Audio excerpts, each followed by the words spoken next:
সাফল্যের জোয়ার চলছে, তাতে একটু ভাটা চলছিল ক্রিকেটটা নিয়ে গত 2 বছর, কিন্তু এই বছর আবার সেইটাকে আবার ছাপিয়ে চলে গেল। আমরা এই বছর ক্রিকেটে 3টি মুকুট পেলাম, আন্ডার-13, আন্ডার-15 এবং জেসি মুখার্জি। এবং এই যে সাফল্য, দেখুন আমার কাছে জেসি মুখার্জি ট্রফি জয়ের থেকেও বেশি সাফল্য হচ্ছে 13 এবং 15 সাকসেস।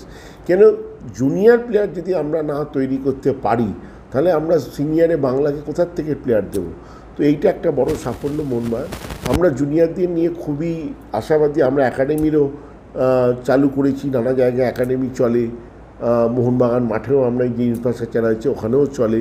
তো সব মিলিয়ে মিশিয়ে আমরা জুনিয়র ক্রিকেট প্লেয়ার তোলার চেষ্টা করে যাচ্ছি।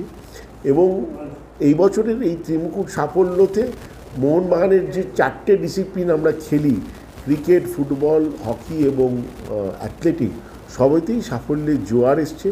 সাফল্য নিয়ে মোহনবাগান ভারতবর্ষের 1 নম্বর ছিল, 1 নম্বর আছে এবং 1 নম্বরই থাকবে। আশা করি সেই জোয়ারে কেউ ভাটা ফেলতে পারবে না। আমাদের মহিলাদের ক্রিকেট ফাইনালে উঠেছে, আমরা এখনও ফাইনাল ম্যাচটা হয়নি।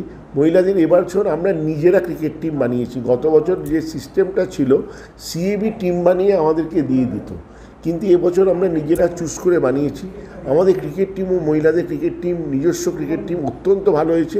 প্রত্যেকটা ম্যাচ জিতে আমরা ফাইনালে প্রবেশ করেছি। এখনও ফাইনাল ম্যাচটা হয়নি। আশা করি যা খেলছে তাতে আমরা ফাইনালেও চ্যাম্পিয়ন হব।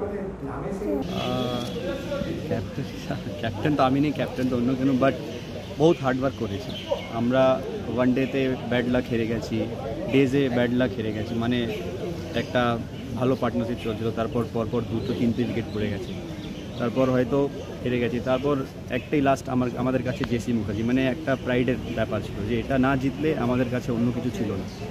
এই লাস্ট তো মানে সবাই একসাথে হয়ে খেলেছি, আগেও একসাথে হয়ে খেলছিলাম, বাট এখানে একটু মানে সেলফ প্রাইডের একটা কথা ছিল, সেটা আমরা করব।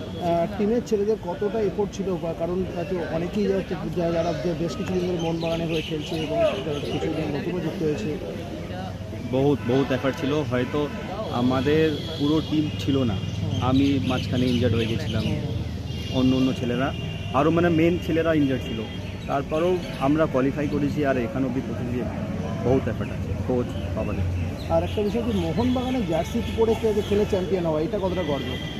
আমাদের জন্য তো সবসময় প্রাইডের কথা আছে এটা, যে মোহনবাগান হয়ে আমরা চ্যাম্পিয়ন হচ্ছি সবসময়।